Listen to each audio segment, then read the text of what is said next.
I interviewed Nelly, earlier in the year, and he was talking about how when he came out, his job was to give the record label a hit song, and once he did that, then the record label did the rest, and he was done, and he just collected his millions of dollars and went on to his next album. But what he saw was recently in his last few albums, he couldn't do that. He gave the record label a hit song, and yet his album didn't really do huge numbers. I mean, like, how hard is it to really adjust to really kind of a different playing field these days, where it's really, it's not about the albums as much anymore. It's really more about songs. There's the social media, there's mixtapes that are more important. And how are you adjusting to that? I don't think it's really an adjustment for me because, I've never been an album guy. Like, none of my albums have done, like, super great. I mean, Epiphany went platinum. Rapper Turned Singer went platinum. All my albums went platinum, but it's like, it's not really an album game for me. I can drop singles for the rest of my life.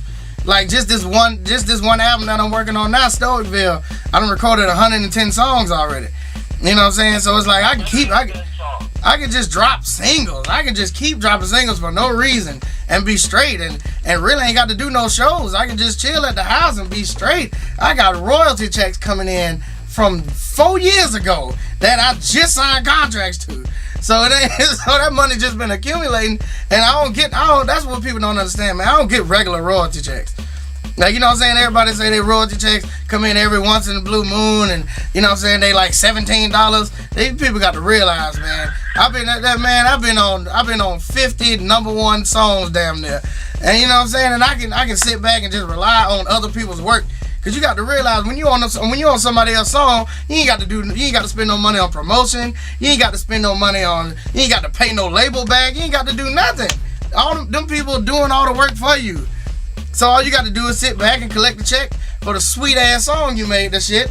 And shit's good. But I mean, it's nothing that I have to conform to. And I'm just out here making music, man. I'm just in here just doing my thing, man. I feel like I can drop singles for the rest of my life and be fine. You know what I'm saying? And it's like, it's never been an album game.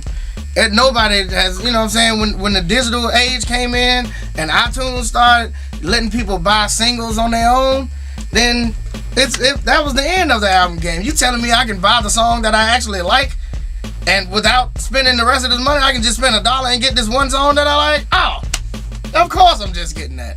That's all it is.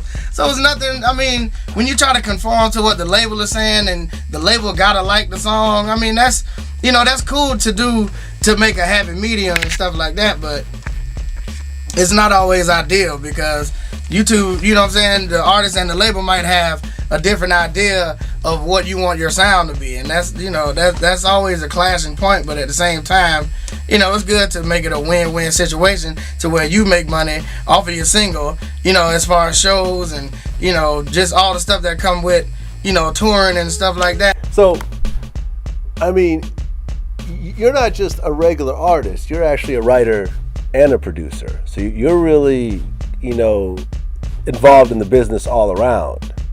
It's a different story for a T-Pain as opposed to someone who just comes in and spits a 16 and leaves.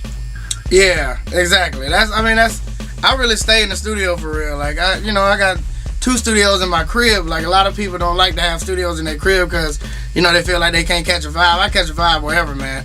You know what I'm saying? And that's the difference between me and a lot of people. But at the same time, I like to go other places and vibe with other people. Like, even if people came in my studio, like, it gives me another vibe. So I don't really have to leave to go anywhere. But I stay in, I make the beat, write the song to the beat, record it. You know what I'm saying? Sitting here with my engineer while we mixing it. Like, I'm basically part of the whole process until putting the song out happens. And I might still put it out myself. You know what I'm saying? So it's like, if you're that organic within your music, then when people say, oh, well, let's, you know what I'm saying, I bet if we go in the studio together, then this will happen. No, it won't. Not if we go in by ourselves. If I go in one studio by myself, you go in by yourself, 2 things going to happen. 2 totally different things is going to happen. And one of them is going to be nothing. And that shit is just different to me. I don't, you know what I'm saying? Look, man, I don't never stifle a nigga abilities. But look, man, don't stifle mine, because I've been doing this shit for too long, and I done studied this shit too hard, and I done put my life into this shit. So I ain't gonna say that they can't do the same thing. You know what I'm saying? It's just the fact that they ain't tried it yet. So don't act like you can already do it.